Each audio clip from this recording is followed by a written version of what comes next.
All right. Sam here. A good day to you. We are mid-morning, Wednesday, December 13th, and I have some members requesting a look at Ripple, which seems to finally be making a little noise here. We'll see if it sustains, but it's certainly interesting now. It seems that we're seeing this rotation where coins are just taking turns being the hot coin for the day.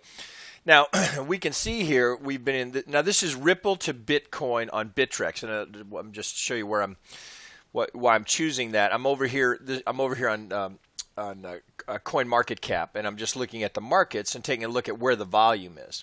So, of course, a lot of buying from Korea. We can see. So, for Bittrex is third one down here. Of Ripple to Bitcoin at 307 million. So that was my first thought. So I've got a lot of members that trade on Bittrex, so I thought we'd look there. Now here it is. This is the 12-hour. Okay, so just relentless downtrend. Now here's the Vegas wave, on the 12-hour, and we're finally starting to at least come up and challenge the lower edge of it. But we've tried repeatedly, and it's just been one failure after another.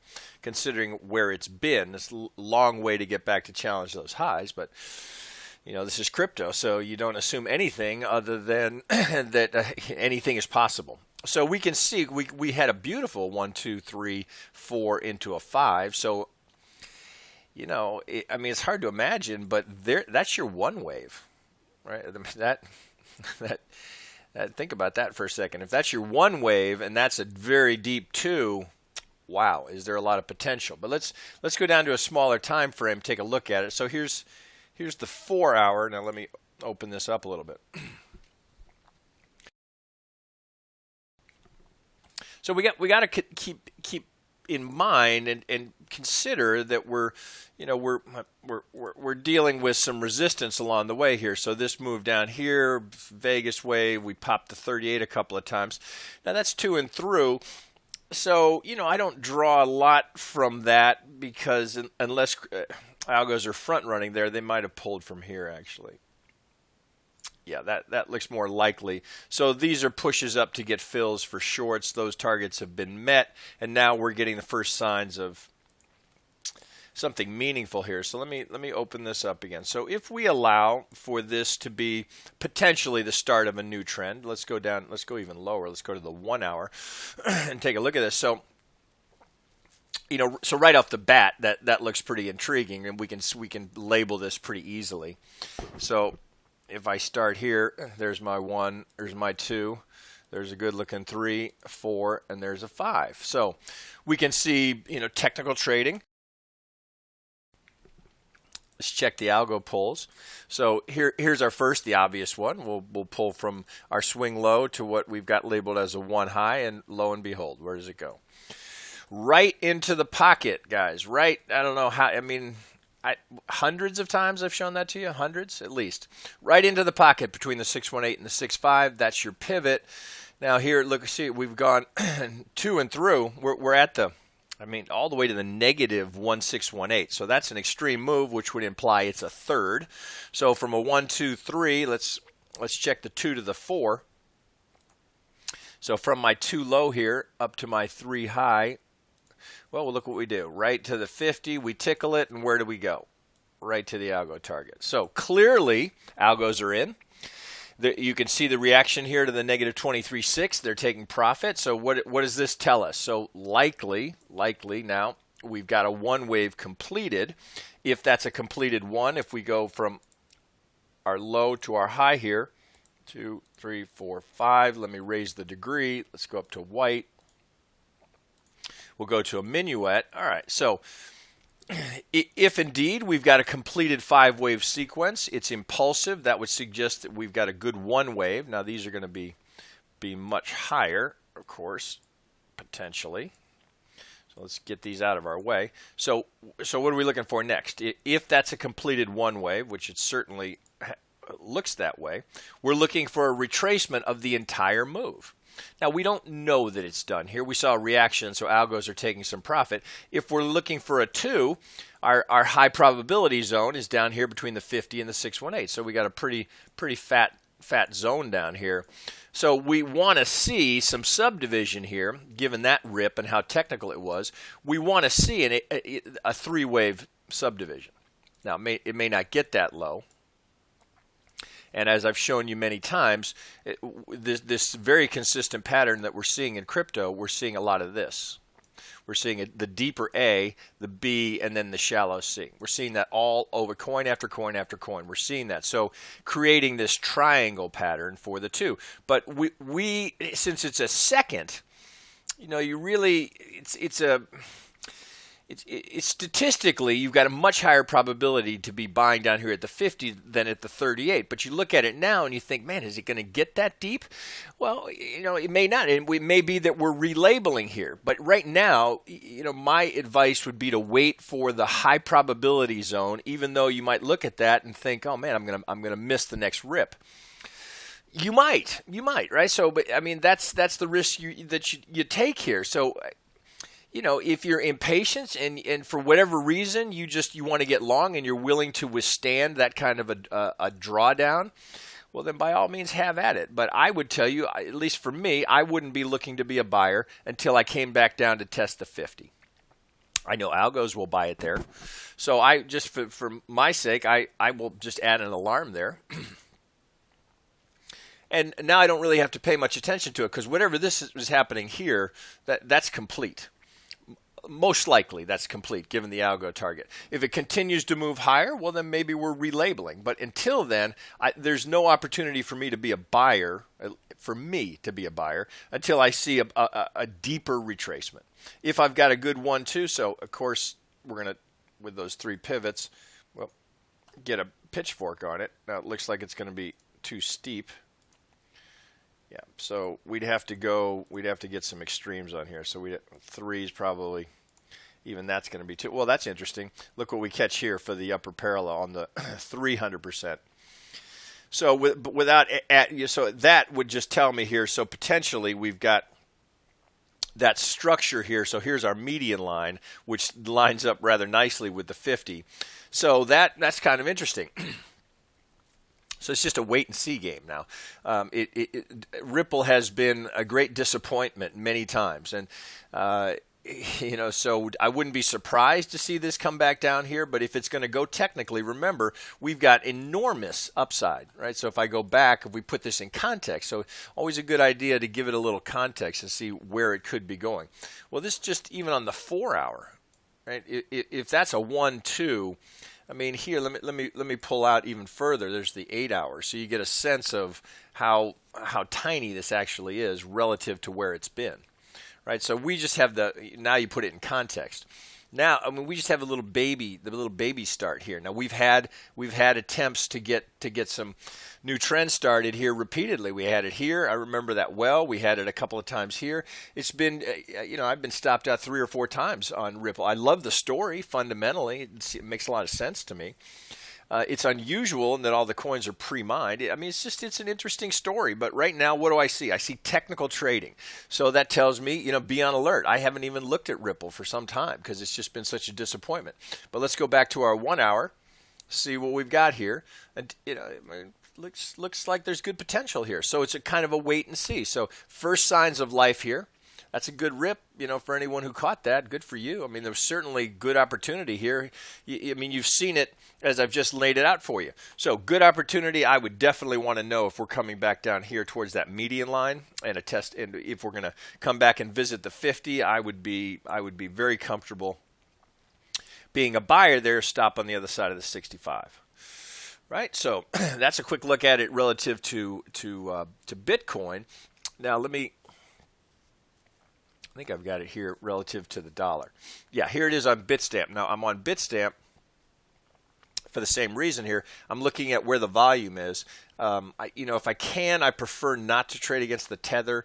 Bitstamp here has it, the highest here is Bitfinex, but as a U.S. trader, I can't trade it there. So I'm going to show it to you here. I've got 107 million on Bitstamp. So let's look at that. So here it is on Bitstamp. Now, all I've done here is I've just gone back to the lowest low that I could find on Bitstamp and wicked that off so I can get a handle on where we are. And you can see a lot. Just we were just kind of in a big range, you know. So it was just this kind of huge big range of doing nothing. It's just a lot of false breaks, just stuck in that range.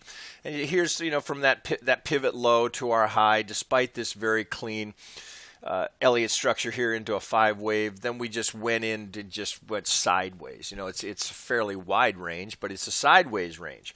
And just, you know, this had great potential. I remember being a buyer here and getting stopped out. Then it looks like maybe, you know, we may have started something. So relative to the dollar, well, we can look here. This is sloppy, back in the box. You know, so I mean, there have been trades there. Now, take note, right, that, you know, even as we sit here, there's the algo target. So, you know, buyer here. Those algos just sit with it. There's their target right there. So, you know, maybe that's a little front running. That seems. I wouldn't be surprised to see that get a little bit closer to that target, but that could be them just taking some early profit on that. So I mean, there's a count here. So you know, I trying to label this. I don't know that helps us all that much. I mean, we could definitely see a 5-wave 1-2 here. So if I'm forced to label that from here, I'd give this a 1-2. We're in some sort of a 3, 4, 5 coming up here. So that plays. So from this pivot low, which we saw was in the 618, 65 box. So they're getting right on it. I'll put this back on. You can see those pulls a little bit better. So that plays. There's your 1-2, and then likely we've got another 1-2. Now, interestingly, look here. From that 1-2, then we go again. Here we are in the box again. But let's double check here. So from this 2 to this would appear that we've got a 1-2, 1-2 again. So I would label it now again within the third. There's my 1, my 2. Likely we're putting in the 3, 4, 5 here. Let me change that color and that degree. So we go down 1.